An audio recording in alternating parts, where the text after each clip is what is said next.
दोबारा चेक करूँगा तो ये देखें इसका जो है ये ब्लड निकल चुका है और ये अच्छे तरीके से बॉयल हो चुकी है। तो अब मैं इसको स्टैनर में निकाल लूँगा। तो ये देखें ये इस तरह जो है आपने स्टैन कर लेना है इनको। इससे ये होगा कि इसके अंदर से जो स्मेल है और ब्लड है वो निकल जाएगा।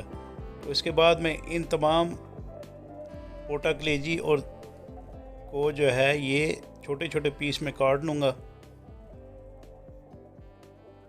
आपने तमाम को इस तरह काट लेना है और इनको छोटे पीसों में रख लेना है काट कर। तो ये मेरे पास ये दिल है, ये लीवर है और ये पोटे हैं। तो इसके बाद मैं एक पैन ले लूँगा। पैन में मैंने तकरीबन 1 कप के बराबर घी डाल लेना है और घी को आपने मेल्ट कर लेना है। मेल्ट करने के बाद आपने इसके अंदर ये पोटे डालकर चिकन के ये फ्राई कर लेने हैं।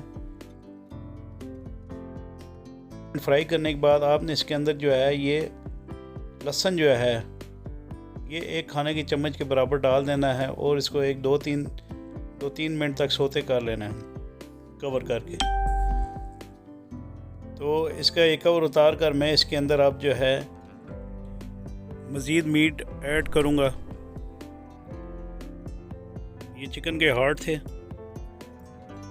और इसके साथ ही चॉप किया हुआ जो है प्याज वो मैं इसके अंदर 1 कप के बराबर डालकर इसके अंदर ये स्लाइस कटे हुए 1.5 कप के बराबर टमाटर डाल दूंगा और इसके बाद ये नमक डाल दूंगा आधा खाने की चम्मच के बराबर और ये हल्दी पाउडर है 1 चाय की चम्मच के बराबर ये मैं इसके अंदर डालकर इसके अंदर ये कुटी लाल मिर्चें हैं ये डाल दूंगा। ये ज़ीरा है ये आधा खाने की चम्मच के बराबर ये डाल दूंगा इसके अंदर।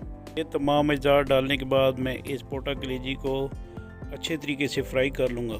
फुल आंच पर मैं इसको फ्राई करूँगा ताकि इसके टमाटर गल जाएं और इसके बाद मैं इसको कवर कर लूँगा। कवर करने के बाद जब इस पोटा कलेजी में टमाटर गल जाएं तो आधा खाने की चम्मच के बराबर मैं इसमें धनिया पाउडर डाल दूँगा और ये काली मिर्चों का पाउडर है 1 चाय के चम्मच के बराबर मैं इसके अंदर डालकर इसको मज़ीद मिक्स कर लूँगा और इसकी मज़ीद बुनाई करूँगा। तो इसके बाद मैं इसके अंदर जो है तकरीबन 1.5 कप के बराबर जो है मैंने पानी डाल देना है। पानी डालने के बाद मैं इसके अंदर ये कसूरी मेथी जो है ये आधा खाने के चम्मच के बराबर ये डाल दूँगा और ये जूलियन कटी अदरक है 1 खाने के चम्मच के बराबर डालकर इसके अंदर मैं ये 5 अदद हरी मिर्चें हैं ये डालकर इस पोटा कलेजी को मैं इतनी देर तक फ्राई करूँगा जब तक इसका पानी ड्राई नहीं हो जाता।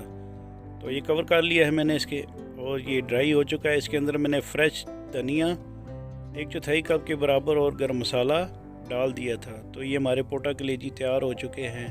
तो इसकी मैं अब प्रेजेंटेशन कर लूँगा और प्लीज़ मुझे इस रेसिपी के बारे में कमेंट्स बॉक्स पर कमेंट्स ज़रूर दीजिएगा।